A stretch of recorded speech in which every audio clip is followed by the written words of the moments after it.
อ่ะ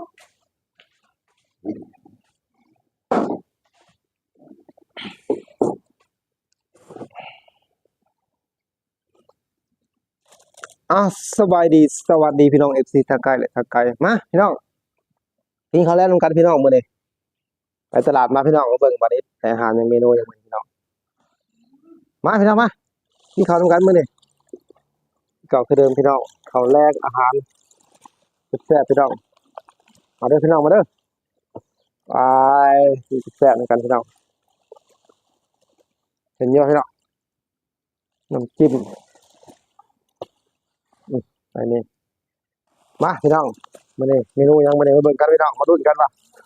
ในเมนูยังกินมื้อนี้พี่น้องคิดอยากพี่น้องบ่ได้กินตรงนี้พี่น้องที่เก่าเลยพี่น้องอาหารบ่ได้กินดอกพี่น้องเอ้ยบ่ได้ไปใส่และเดี๋ยวเบื่อบ้านพี่น้องที่ถ่ายบรรยากาศให้เบิ่งพี่น้องเด้อเลยเบิ่งก็อย่าลืมฝากกดแชร์กดติดตามคือเก่านะพี่น้องเอ้ยมาพี่น้องมาเด้อาหารเฮามื้อนี้มกปลาปิ้งปลาพี่น้องเผาปลาหลายอย่างมากินกันแซ่บๆพี่น้องนี่พักเฮาก็ได้พี่น้องเขาแรงเขาง่ายนำกันเด้อพี่น้องเด้อคือเก่าคือเดิมเลยพี่น้องเอ้ยนี่อาหารเฮานี่พี่น้องกินที่ไรพี่น้องพี่น้องเนาะกินเพื่ออยู่บ่ได้อยู่เพื่อกินนะพี่น้องมานี่เป็นน้ำจิ้มเขานี่ตัวนี้กับตัวเลือกเขาให้2 อันพี่น้องอยากตัวใดก็จัดไปเลยพี่น้องมาตัวนี้น่าสิเผ็ดเดี๋ยวช่วงนี้สิกินตัวนี้พี่น้องตัวนี้เอาไว้ก่อน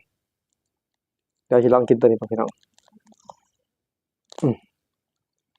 ยุ่งก็หลายๆพี่น้องเอ้ยอย่าว่าซั่นว่าซี่เด้อพี่น้องกินกันลงมือมาพี่น้องมา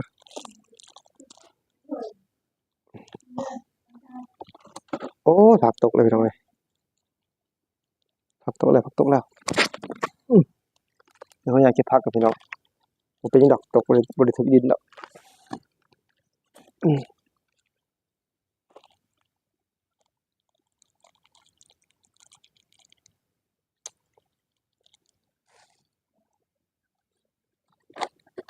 ปลาเผาพี่น้องปลาเผาปลาพี่น้องกินนำกันอาหารแซ่บๆเด้อพี่น้องเด้ออาหารแรงเหมือนข้าวปุ้นเขาเนี่ยยุงลายเนาะเดี๋ยวไปขออนุญาตเอายาฉีดยุงมากับพี่น้อง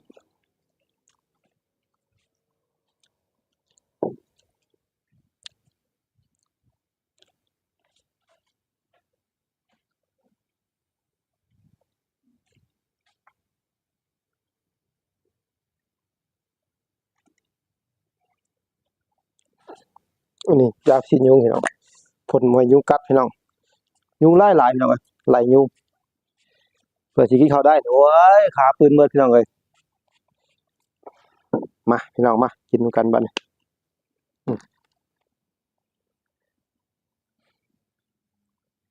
เบิ่งปลาเด้อเผาปลาพี่น้องเบิ่งพี่น้องเบิ่งเส้นมานี่พี่น้องปู้ใส่เกลือคักเลยคืออยากพี่น้องเอ้ยบ่ได้กินโดนเลยแหละพี่น้องข้าวก็มีอยู่พี่น้องเดี๋ยวขอกินข้าวปุ้นก่อน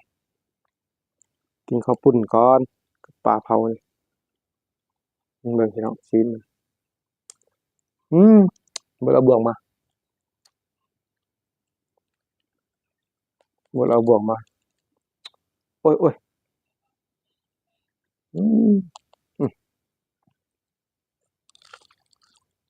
มอืมนี่คือเลย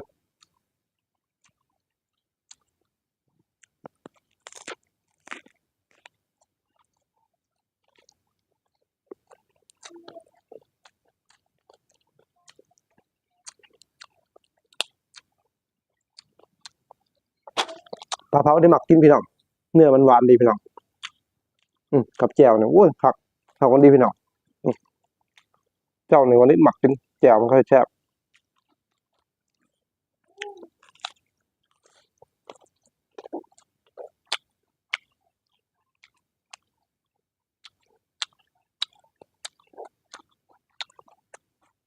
เอาเข้ากับพี่น้องเข้าใส่ลง1 เส้น 10เหนียวต้องมีเขา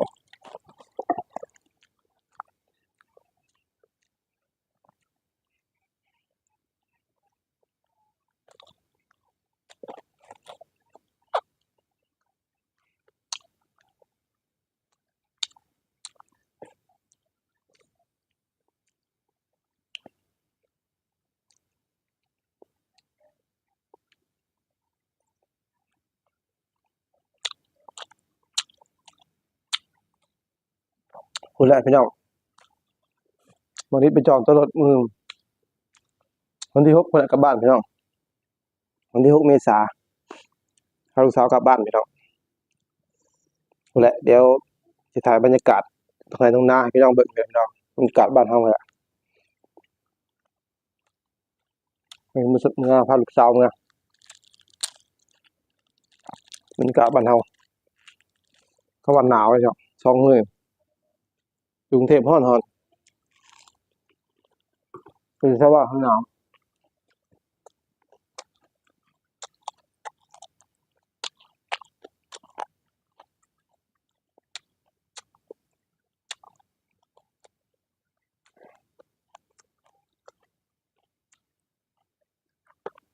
อยู่นี่มันก็โรงงาน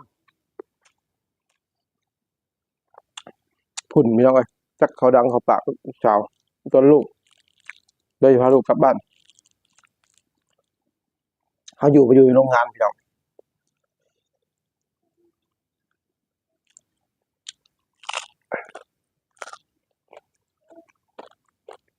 อยู่มันก็อยู่ได้อยู่แต่มันมีแต่เคมีที่กับไอ้น้ำกรดมีหยังอันนี้มันจีตะกั่วอย่างเงี้ยพี่น้องใช้งานจีแป๊บกินหยังเซตเลสใช้หยังที่มันที่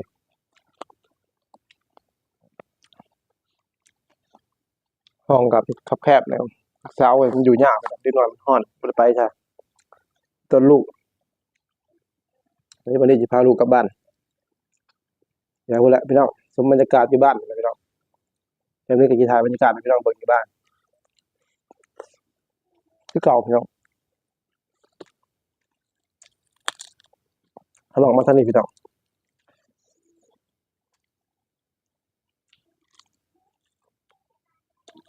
เช้าตั้งดื้อสาวกำลังตะแพง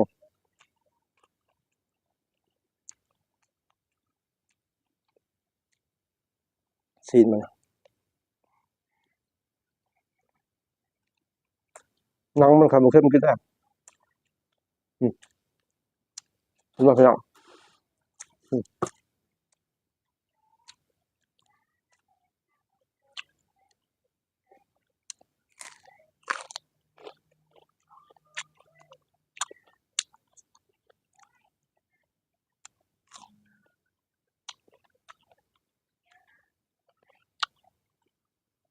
ร่างอยู่บนมีโอลายมือเลยพี่น้องแต่ปีใหม่มันไม่ค่อยมีโอหรอก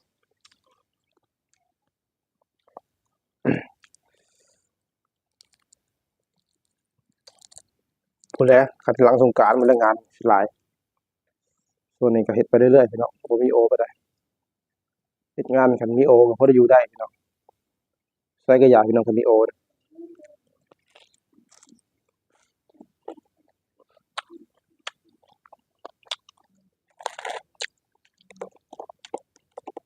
คันมีโอแล้วบ่มีเงินสิใช้พี่น้องคันมีโอนะใครแน่มีเงินเก็บนะ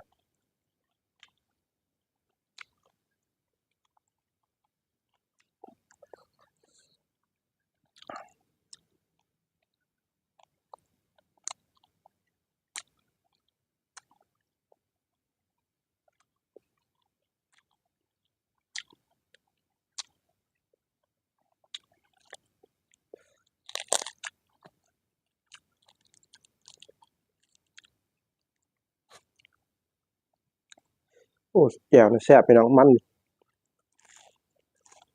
อืม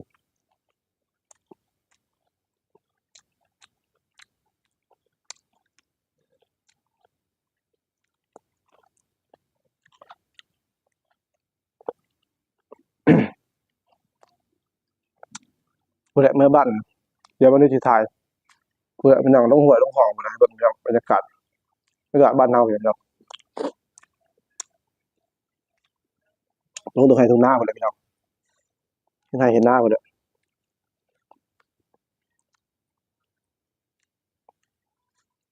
เข้าป่ามัน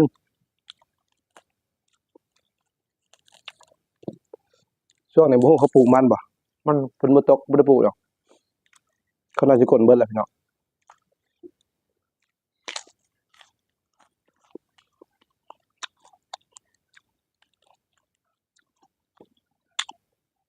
ปลูกก็ปลูกบ่ได้ดอกพี่น้องช่วงนี้ปลูกไว้มันก็ตายให้ปลูกช่วงประมาณฝนตกเทื่อสองเทื่อเขาสิปลูก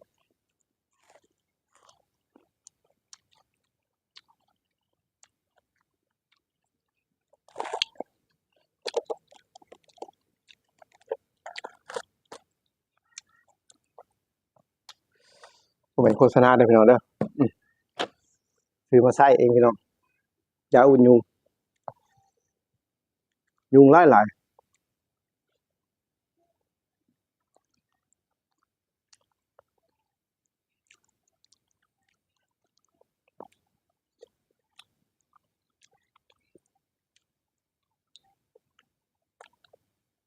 วันที่4พาลูกสาวไปฉีดวัคซีนแต่วันที่6ที่5ที่6อันนี้กลับบ้าน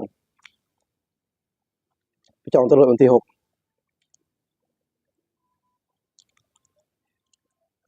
ตอนแรกว่าสิกลับแล้วก็เลยท่าลูกสาวฉีดวัคซีนก่อนครบ6 เดือนพี่น้องขึ้น6 เดือนวันนี้ฉีดก็เทื่อละ4,000วันนี้ก็4,000ฉีดวัคซีน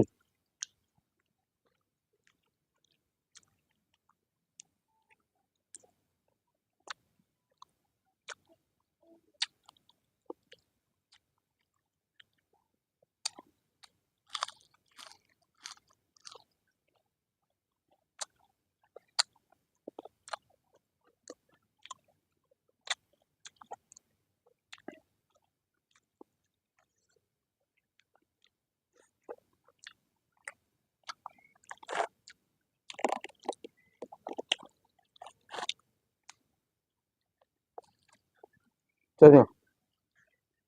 แซ่บอยู่แต่มันเผ็ดพี่น้องตัวนี้คักแต่มันเผ็ดจังหน่อย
โอเคพี่น้อง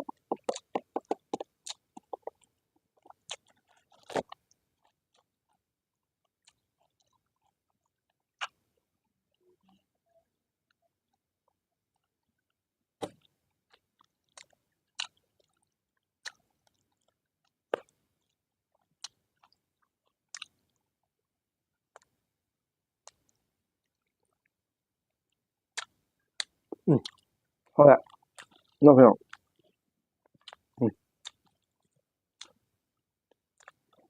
พี่น้องสำหรับคลิปนี้ก็บ่มีหยังหลายเด้อพี่น้องเด้อผู้ใดเบิ่งก็อย่าลืมฝากกดแชร์กดติดตามพี่น้องช่องอินดอกคือเก่านะพี่น้องเดี๋ยวพอได้คลิปหน้าพี่น้องพี่น้องบรรยากาศกินข้าวสบายดีพี่น้อง